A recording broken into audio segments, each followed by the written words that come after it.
Hello everyone, welcome to the study concept. Madhya Pradesh MPPSC के special topics पर ये video है जिसमें कि मैं लेके आया हूँ बाल अधिकार संरक्षण अधिनियम 2005 के बारे में पूरी जानकारी।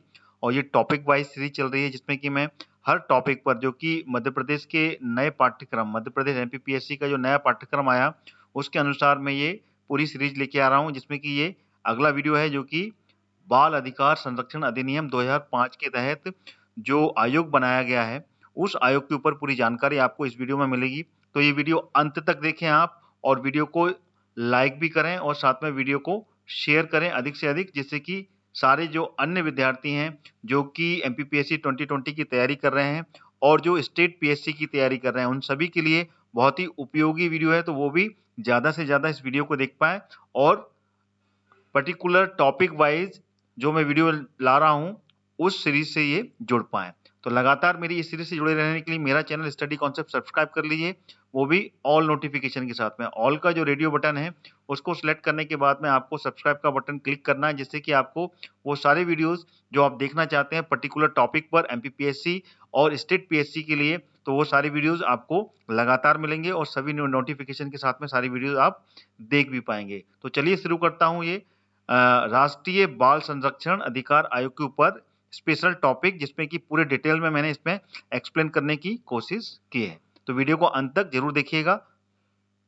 लीजिए आ गया अधिनियम। ये जो बाल अधिकार संरक्षण अधिनियम जो बना है, ठीक है ना, ये कब बना था? ये बना था 5 मार्च 2007 को इसकी स्थापना की गई थी और संसदीय अधिनियम के तहत इसकी स्थापना की गई थी। अच्छा, ये जो गठन हुआ है ये एक सांविधानिक, ठीक है ना, सांवेदिक, ये जरूर ध्यान रखिएगा। दो निकाय होते हैं, एक संवैधानिक होते हैं एक, और दूसरा होता है सांवेदिक निकाय। तो ये एक सांवेदिक निकाय है, ठीक है ना। अच्छा, इसका जो नोडल मंत्रालय है वो कौन सा है? ये महिला एवं बाल विकास मंत्रालय के अधीन ये कार्य करता है, ठीक है ना। क्या नाम है इसका? बाल अधिकार संरक्षण अधिनियम 2005 के तहत बाल अधिकार संरक्षण आयोग, ठीक है ना, ये नाम है इसका। बाल अधिकार संरक्षण आयोग के नाम पर इसका नाम रखा गया है। और इस आयोग की स्थापना बाल अधिकार संरक्षण अधिनियम 2005 के तहत की गई थी, जो कि इसकी स्थापना हुई है 5 मार्च 2007 को। ये सारे पॉइंट बहुत इंपॉर्टेंट है क्योंकि ये डेट वगैरह बिल्कुल पूछी जाती है। और किस मंत्रालय के तहत इसका किया गया है, इसका नोडल मंत्रालय कौन सा लगता है, ये भी आपको याद रखना है। और ये कौन सा निकाय है, संवैधानिक है या सांवेदिक है, ये भी बहुत इंपॉर्टेंट है। तो ये एक सांवेदिक निकाय है। अगला जो है इसका उद्देश्य, नोडल मंत्रालय तक अपना हो गया था पिछली स्लाइड में। अब उद्देश्य क्या है? मुख्य उद्देश्य ये सुनिश्चित करना कि समस्त विधियां, नीतियां, कार्यक्रम तथा प्रशासनिक तंत्र बाल अधिकारों के अनुकूल हों। ये अनुकूल लिखा हुआ है, ठीक है ना, कंफ्यूज नहीं होना, बाल अधिकार के अनुकूल हों। अच्छा, इसकी संरचना में ये 7 सदस्य, ठीक है ना, 7 इसमें सदस्य होते हैं, जिसमें कि एक अध्यक्ष होता है और एक उसमें सदस्य जो होता है वो सचिव स्तर का होता है, जो कि आईएएस होता है, ठीक है ना, आईएएस अधिकारी इसमें सचिव स्तर का होता है। और 6 अन्य सदस्य होते हैं, जिसमें कि 2 महिलाएं अनिवार्य रूप से होती हैं इसमें, ठीक है। तो ये 7 सदस्य की टीम है, ये बहुत इंपॉर्टेंट है। चलिए आगे बढ़ते हैं। आगे है इनका कार्यकाल। कार्यकाल कितना होता है? अध्यक्ष तथा सदस्यों की जो पदावधि होती है, ठीक है ना, वो धारा 7 के अधीन होती है। ये इंपॉर्टेंट है, इसको याद करना है आपने को। और अध्यक्ष का जो पद होता है वो 65 वर्ष की आयु या फिर 3 वर्ष तक होता है, जो भी पहले पूर्ण हो जाए, ठीक है ना। और इसमें जो सदस्य होते हैं इसमें 60 वर्ष की आयु या फिर 3 वर्ष का जो कार्यकाल होता है वो होता है, यानी कि 60 वर्ष पहले हो जाए सदस्य के या फिर 3 वर्ष पहले हो जाए, जो भी पहले पूर्ण हो जाता है, ठीक है ना, इनका कार्यकाल समाप्त हो जाता है, ठीक है। अच्छा, इसमें अध्यक्ष और सदस्य, ठीक है ना, पुनः नाम निर्देशन के लिए पात्र होता है, यानी कि दोबारा से भी ये अध्यक्ष और सदस्य बन सकते हैं, लेकिन सिर्फ 2 से अधिक बार ये पात्र नहीं होते, यानी कि दोबारा भी ये अध्यक्ष चुने जा सकते हैं और दोबारा सदस्यों की नियुक्ति होती है, लेकिन सिर्फ 2 बार ही, ठीक है ना, 2 बार ही ये सदस्य और अध्यक्ष बन सकते हैं। अगला जो पॉइंट है वो है चौथा पॉइंट, अध्यक्ष के पद की रिक्तता में राज्य सरकार हो चाहे वो केंद्र सरकार हो, ये राज्य सरकार के बारे में लिखा हो, दोनों के लिए सेम नियम है। राज्य सरकार या केंद्र सरकार किसी भी सदस्य या सदस्य की नियुक्ति अध्यक्ष के रूप में कर सकता है। अगर अध्यक्ष का पद रिक्त है तो राज्य सरकार और केंद्र सरकार, ठीक है ना, उसको भरने के लिए किसी भी सदस्य को अध्यक्ष के रूप में नियुक्त करने का उसके पास में अधिकार होता है। ठीक है ना, साथ ही साथ में अगला जो पॉइंट दिया है, अध्यक्ष या सदस्य राज्य सरकार या केंद्र सरकार को संबंधित पद के लिए त्याग सकेगा। ठीक है ना, इसमें जो त्याग पत्र होता है वो राज्य सरकार या केंद्र सरकार को ही दे सकता है। ठीक है ना, क्योंकि ये दोनों अलग होते हैं, राज्य के लिए अलग होता है राज्य बाल अधिकार संरक्षण आयोग, और केंद्र के लिए अलग होता है। ठीक है, तो राज्य सरकार के बारे में इसमें स्पेशल मैंने दिया हुआ है, केंद्र सरकार के लिए भी सेम ही नियम होते हैं। ठीक है, अच्छा इसमें क्या ना, पद रिक्त की स्थिति में अगर कोई पद खाली पड़ा हुआ है तो 90 दिन के भीतर, ठीक है, 90 दिन के अंदर में नाम निर्देशन द्वारा इसको भरा जाएगा। अगला जो पॉइंट है, अध्यक्ष और सदस्यों की सेवा के निर्देशन तथा और शर्त राज्य सरकार द्वारा अवधारित की जाएगी। यानी कि केंद्र सरकार के द्वारा जो केंद्र के अध्यक्ष होते हैं, ठीक है ना, केंद्रीय जो आयोग होता है, ठीक है ना, उनके सदस्य और अध्यक्षों की नियम शर्तें होती हैं। उसी तरीके से राज्य के लिए भी नियम शर्तें राज्य सरकार ही निर्धारित करती है। अगला जो पॉइंट है वो है त्याग पत्र और पद विमुक्ति। ठीक है ना, इसमें क्या ना, त्याग पत्र केंद्र सरकार या फिर राज्य सरकार दोनों के लिए है। ठीक है ना, इसमें केंद्र सरकार के बारे में दिया हुआ है, केंद्र सरकार या राज्य सरकार किसी को भी, ठीक है ना, इसमें स्वेच्छा से अध्यक्ष हो चाहे सदस्य अपनी पद से त्याग पत्र दे सकता है, लेकिन वो देगा किसको, केंद्र सरकार को देगा, सौंपेगा, या फिर राज्य सरकार को सौंप सकता है। ठीक है, अच्छा इसमें पद से हटाने की जो योग्यता होती है, पद से कैसे हटाया जा सकता है अध्यक्ष को या फिर सदस्य को, तो उसमें भी केंद्र सरकार और राज्य सरकार दोनों के लिए जो नियम है वो यही है पूरे। ठीक है ना, वो निम्नाधार है। क्या, साबित कदाचार, अगर कोई भी ऐसा कार्य जिसमें कि वो सिद्ध हो जाता है तो केंद्र सरकार या राज्य सरकार उसको हटा सकती है, या फिर असमर्थता हो, असमर्थ हो वो किसी कार्य करने के लिए, अध्यक्ष हो चाहे सदस्य हो, दिवालिया घोषित हो, या फिर पदावधि के दौरान अन्यत्र पद नियोजन पर, यानी कि पद अवधि के दौरान किसी अन्य पद पर भी वो कार्य कर रहा हो, या फिर विकृत चित्त का हो, यानी कि विकृत यानी कि कोई पागल हो या फिर कुछ ऐसे चित्त का हो कि मानसिक रोगी हो, तो उसको हटाया जा सकता है। नैतिक अधमता का अपराध करने पर, कोई भी नैतिक ऐसा अनैतिक कार्य करता हो जिससे कि वो चरित्रहीन हो या फिर चरित्र पर कोई ऐसा दोष हो, तो भी उस अपराध पर उसको हटाया जा सकता है। लगातार 3 बैठकों पर वो अनुपस्थित हो। ठीक है ना, अगर आयोग की कोई बैठक हो रही हो, उसमें लगातार 3 बैठकों पर अगर कोई अध्यक्ष और सदस्य अनुपस्थित हो, तो भी केंद्र सरकार और राज्य सरकार उसको हटा सकती है। अगला जो पॉइंट है, वेतन भत्ते।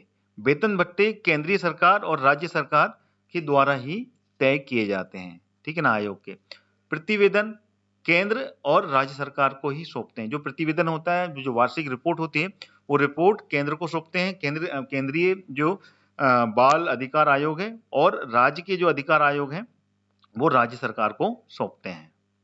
आयोग के पास में जो शक्तियां होती हैं वो दीवानी न्यायालय की शक्तियां होती हैं। ठीक है, अच्छा बाल अधिकार संरक्षण आयोग के जो कार्य हैं वो क्या क्या है। पहला कार्य, बाल अधिकार के लिए रक्षा उपायों का परीक्षण करना। दूसरा, प्रति वर्ष आयोग रक्षा उपायों, ठीक है ना, कार्यकरण तथा राज्य सरकार को रिपोर्ट प्रस्तुत करना। ठीक है ना, राज्य सरकार को भी रिपोर्ट प्रस्तुत करते हैं, और केंद्रीय आयोग केंद्र सरकार को अपना रिपोर्ट प्रस्तुत करता है। ठीक है, जैसे कि मैं आपको बता चुका हूं कि दोनों के अलग अलग आयोग होते हैं। राज्य सरकार जो आयोग बनाती है उसमें जो वार्षिक रिपोर्ट होती है वो राज्य सरकार को सौंपते हैं, और केंद्र सरकार जो बनाती है उसमें जो आयोग का जो कर्तव्य होता है वो केंद्र सरकार के प्रति होता है, तो वार्षिक रिपोर्ट वो केंद्र सरकार को प्रस्तुत करते हैं। ठीक है, तीसरा जो कार्य है इनका वो है बाल अधिकारों के अतिक्रमण के अन्वेषण करना, यानी कि उसकी जांच करना। अगर बाल अधिकारों का कहीं अतिक्रमण हो रहा है तो उसकी जांच करना।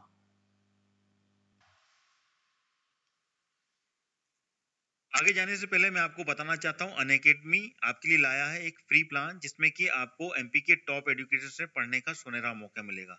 इसी के साथ में आपको मिलेगा 500 से ज्यादा free live classes, live doubt clearing के साथ में 20,000 से ज्यादा free questions, free mock test और उनके एनालिसिस, और इसके साथ में आपको अनअकैडमी और भी बहुत कुछ देगा।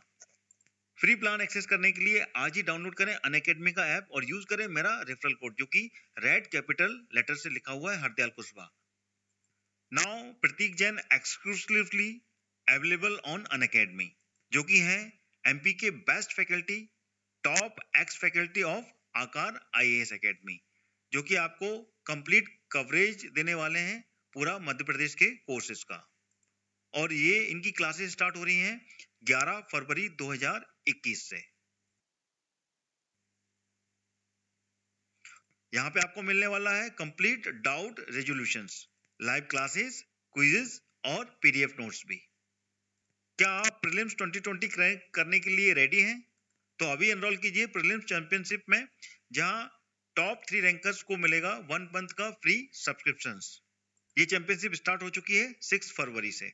6 फरवरी, 13 फरवरी, 20 फरवरी और 27 फरवरी, तो ये पूरी के पूरे टेस्ट कंडक्ट होने वाले हैं। तो अभी ज्वाइन कीजिए इस चैंपियनशिप को।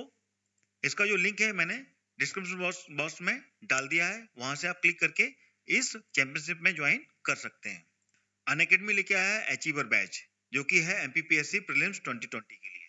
यहाँ पे आपको मिलेगा sprint course through topic wise MCQ test, जो कि है हिंदी मीडियम में।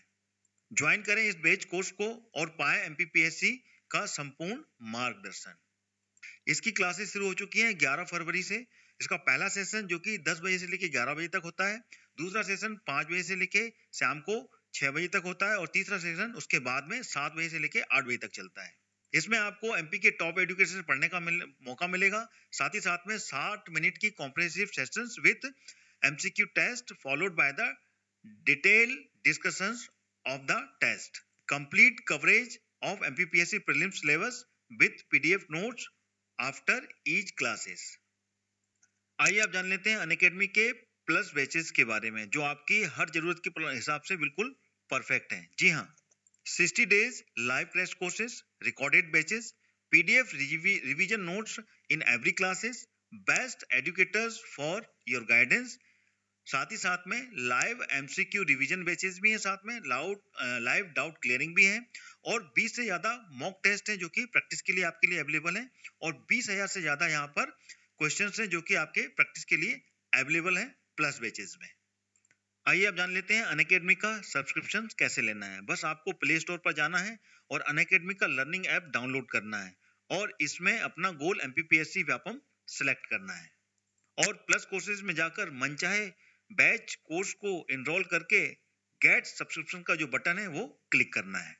इंस्टेंट 10% का डिस्काउंट पाने के लिए मेरा रेफरल कोड जो कि रेड कैपिटल लेटर में लिखा हुआ है हरदयाल कुशवाहा, उसको एंटर करना है। जैसे ही आप एंटर करेंगे you will get 10% instant discount on available fees valid till 28 February, post that will get only 5% discount. तो देरी किस बात की है दोस्तों, आज ही अनअकैडमी का लर्निंग ऐप डाउनलोड कीजिए और MPPSC और व्यापम को क्रैक करने के लिए तैयार हो जाइए। Let's crack it. अगले जो कार्य हैं वो हैं आतंकवाद, सांप्रदायिक हिंसा, दुर्व्यवहार, प्राकृतिक आपदा आदि मामलों में उपचारात्मक उपायों की अनुशंसा करना। और पांचवा जो है विशेष देखरेख और संरक्षण की आवश्यकता वाले बालकों को समुचित उपचारात्मक उपाय और अनुशंसा करना। छठवां कार्य बाल अधिकारों के लिए संधियों पर क्रियान्वयन करना। सातवां बाल अधिकारों के क्षेत्र में शोध करना। आठवां बाल अधिकारों की जानकारी का प्रसारण करना। नवा कार्य केंद्र सरकार राज्य सरकार के नियंत्रणाधीन जो किशोर बंदी गृह हैं और बालिकों के निवास के स्थान की अभिरक्षा, ठीक है ना, इलाज, सुधार आदि की निरीक्षण करना, ठीक है ना, क्योंकि केंद्र सरकार का जो केंद्रीय आयोग होता है, राज्य सरकार का राज्य का आयोग होता है, तो ये सब अपने अपने क्षेत्र में अपने लेवल पर जो बंदी गृह हैं यहाँ पर की जितने भी बालक और बालिकाएं जो कि वहां पर कैद हैं, ठीक है ना, उनके निवास स्थानों की रक्षा करना कि उसमें कुछ भी ऐसे कार्य कृत ना हो। वहां पे जो भी बीमार बालक हैं उनका इलाज, उनकी सुधार में क्या कार्य करना है, तो समय समय पर उसका निरीक्षण करना भी इनका कार्य होता है। साथ ही साथ शिकायतों की जांच करना और स्वयं प्रेरणा से ध्यान देना, मतलब अपनी खुद की ही इच्छा के अनुसार उस पर पूरा गौर करना और उस पर पूरा ध्यान देना। वार्षिक रिपोर्ट कैसे प्रस्तुत करता है आयोग? प्रत्येक वर्ष 1 अप्रैल से लेकर 31 मार्च तक की जो भी कार्य होते हैं, ठीक है ना, प्रारंभ होने वाली कालावधि पर जो वार्षिक रिपोर्ट तैयार करता है वो सरकार के सामने प्रस्तुत करता है। राज्य आयोग राज्य सरकार के सामने प्रस्तुत करता है और केंद्र का जो आयोग होता है वो केंद्र के द्वारा के सामने प्रस्तुत करता है और उसको प्रकाशित करता है, ठीक है ना। और क्या, आयोग अध्यक्ष के निर्देशन पर विशेष रिपोर्ट भी तैयार करता है, ठीक है ना। अध्यक्ष उसको रिप्रेजेंट करता है और उसी के निर्देशन में विशेष रिपोर्ट तैयार करता है। राज्य सरकार के पास में जैसे रिपोर्ट आती है, ठीक है ना, वार्षिक रिपोर्ट और जो विशेष रिपोर्ट है वो विधान पटल के सामने रखती है, ठीक है ना। सबसे पहले तो जो आयोग है वो राज्य सरकार को सौंपता है, फिर राज्य सरकार विधानसभा के सामने पटल पर सामने रखती है, ये भी एक इंपॉर्टेंट चीज है। और आयोग विशेष रिपोर्ट राज्य सरकार के सामने प्रस्तुत कर सकेगा, ठीक है ना। ये मैं आपको पहले ही बता चुका हूं यहाँ पर ये विशेष रिपोर्ट के बारे में, ठीक है। सुसंगत वित्तीय वर्ष के लिए प्रकलित प्राप्तियां और जीर्ण व्यय, ठीक है ना, पुनरीक्षित बजट प्रकलन के साथ में होंगे, यानी कि जो भी वित्तीय वर्ष होता है उसके जो खर्चे होते हैं, यानी कि जो भी कार्य में खर्चे होते हैं उन सबकी वार्षिक रिपोर्ट प्रस्तुत की जाती है, ठीक है, और उनके बारे में पूरा ब्यौरा प्रस्तुत करना होता है। अन्य जो प्रमुख तथ्य हैं बाल अधिकार के वो भी समझ लेते हैं। पहला जो पॉइंट है वो है भारत भी पूरी दुनिया के साथ-साथ 20 नवंबर को बाल अधिकार दिवस मनाता है। ये इंपॉर्टेंट है, बाल अधिकार दिवस कब मनाया जाता है? 20 नवंबर को। दूसरा जो पॉइंट है वो है अंतर्राष्ट्रीय नियम के मुताबिक बच्चे का मतलब है जो व्यक्ति जिसकी उम्र 18 साल से कम है, यानी कि 18 साल के से कम उम्र का जो भी व्यक्ति होगा वो बाल अधिकार संरक्षण अधिनियम के तहत ही आता है। अगला पॉइंट, भारतीय संविधान में सभी बच्चों को कुछ खास अधिकार सुनिश्चित किए गए हैं। ये सारे अनुच्छेद बहुत इंपॉर्टेंट हैं, इनको आपको याद करना है क्योंकि इसी पर क्वेश्चंस है ना एमसीक्यूज में बन सकते हैं ऑब्जेक्टिव टाइप में। तो अनुच्छेद 21 का में क्या लिखा हुआ है? इसमें 6 से लेकर 14 साल तक के आयु वाले सभी बच्चों को अनिवार्य और निःशुल्क शिक्षा, जो प्रारंभिक शिक्षा है वो देना अनिवार्य है। अनुच्छेद 24 में 14 वर्ष से कम उम्र के बच्चों को, ठीक है ना, जोखिम वाले कार्य करने से सुरक्षा प्रदान करना। अनुच्छेद 39 घ में आर्थिक जरूरत की वजह से जबरन ऐसे काम पर भेजना जो कि बच्चों की आयु या समता के लिए उपयुक्त नहीं है, ठीक है ना, उससे सुरक्षा करना। तो ये अनुच्छेद उसमें लिखा हुआ है 39 घ में वर्णित किया गया है। अनुच्छेद 39 आर्टिकल 39 चा में क्या है?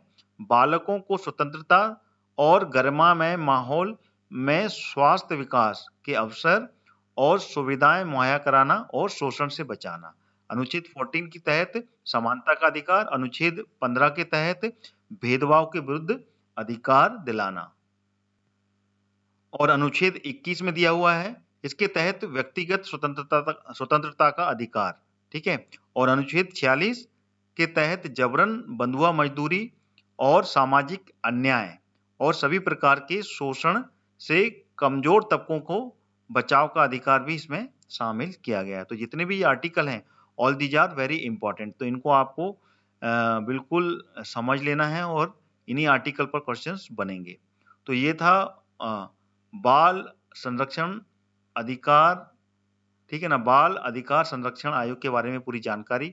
वीडियो कैसा लगा आप कमेंट करके मुझे बताएं, आपके कमेंट मेरे लिए बहुत ही ज़्यादा इंपॉर्टेंट है, ठीक है ना। और आप इससे अच्छे और किस टॉपिक पर वीडियो चाहते हैं वो भी मेरे को बताएं, तो डेफिनेटली उसके भी मैं टॉपिक पर पूरी की पूरा एक्सप्लेन करने की कोशिश करूंगा। साथ ही साथ में वीडियो को आप लाइक भी करें और वीडियो को ज़्यादा से ज़्यादा शेयर करें, जिससे कि अन्य वो सारे परीक्षार्थी जो कि एमपीपीएससी या फिर अन्य स्टेट की पीएससी की तैयारी कर रहे हैं वो भी इस स्पेशल टॉपिक्स पर वीडियोस देख पाएं, क्योंकि ये सारे टॉपिक्स ऐसे हैं कि इस पे क्वेश्चंस जितनी भी सिविल सर्विसेज हैं उनमें क्वेश्चंस बनते ही हैं, चाहे एक या दो क्वेश्चंस जरूर आते हैं। तो ये सारे टॉपिक बहुत ही इंपॉर्टेंट है उन सभी परीक्षार्थियों के लिए जो कि ये एग्जाम्स दे रहे हैं। तो लगातार मेरे ऐसे टॉपिक पर वीडियो देखने के लिए मेरा चैनल स्टडी कॉन्सेप्ट सब्सक्राइब कर लें, वो भी ऑल नोटिफिकेशन के साथ में। ध्यान रहे ऑल का रेडियो बटन आपको क्लिक करना है, देन उसके बाद में सब्सक्राइब का बटन क्लिक करना है, जिससे कि आपको सारे वीडियोस के नोटिफिकेशन मिलेंगे और सारे वीडियोस आप समय पर देख पाएंगे। तो इसी के साथ मैं अपना ये वीडियो यहीं समाप्त करता हूं। तब तक आप मेरा स्टडी कॉन्सेप्ट चैनल ट्यून करके उसके प्लेलिस्ट से वो सारे वीडियो देखिए जो कि आप टॉपिक वाइज देखना चाहते हैं। तो एमपीपीएससी प्रीलिम्स स्टडी का एक पूरी प्लेलिस्ट है, उसमें टॉपिक वाइज पूरे वीडियोस पड़े हुए हैं। तो you will get all videos and study as well by the study concept channel. So thank you so much to watching my this video till end. अगली वीडियो के साथ मैं फिर आपके सामने उपस्थित होऊंगा टॉपिक वाइज। तब तक देखते रहिए मेरा चैनल स्टडी कॉन्सेप्ट। जय हिंद, जय भारत।